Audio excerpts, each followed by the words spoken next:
পশু পাখিরা এই তীব্র দাবদাহে যাতে কোনো রকম কষ্ট না পায় তার জন্যই এক অভিনব উদ্যোগ গ্রহণ করলো হেল্পিং হ্যান্ডস।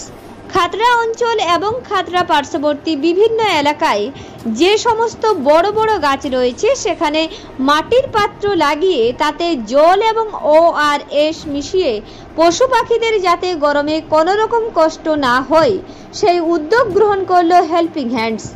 এছাড়া সাধারণ মানুষকে এই পাত্রগুলিতে জল রাখার এবং তাদেরকে বোঝানো হয় যে পশু পাখিরাও এই গরমে যাতে ভালোভাবে বাঁচে তার বার্তাও দিলেন তারা। যদিও তাদের এই উদ্যোগকে সাধুবাদ জানিয়েছেন আপামর সাধারণ মানুষ। আজকে আমাদের বিশেষ কর্মসূচি ছিল।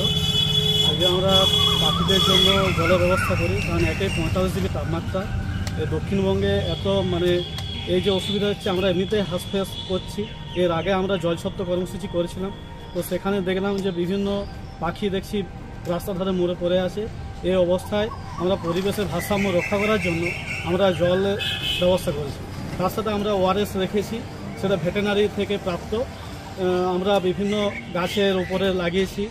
এরপর আমরা মশক পাহাড়ে যাই, সেখানে 125 পিস প্রায় বিভিন্ন জায়গায় মশক পাহাড় থেকে শুরু করে খাতড়া রঙ্কিন তলায় বিভিন্ন গাছে আমরা মাটির পাত্র বেঁধে রাখি। জল দেওয়ার ব্যবস্থা কীভাবে করা হয়? জলের ব্যবস্থা এই জন্যই, কারণ কিছুদিন আগে আমরা একটা জিনিস দেখেছি, খাতড়া মশক পাহাড়ে যেভাবে আগুন লেগেছে। আমরা শুধুমাত্র যে গাছে জল দিচ্ছি, বিভিন্ন জায়গায় পাখিদের জন্য আশ্রয়স্থান রাখছি, সেটা মূল ব্যাপার নয়।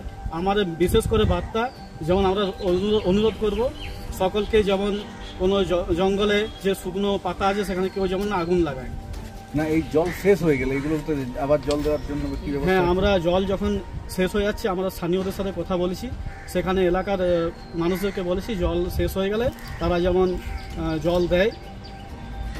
খাতড়া থেকে বাপলু মণ্ডলের রিপোর্ট, রূপসী বাংলা মিডিয়া।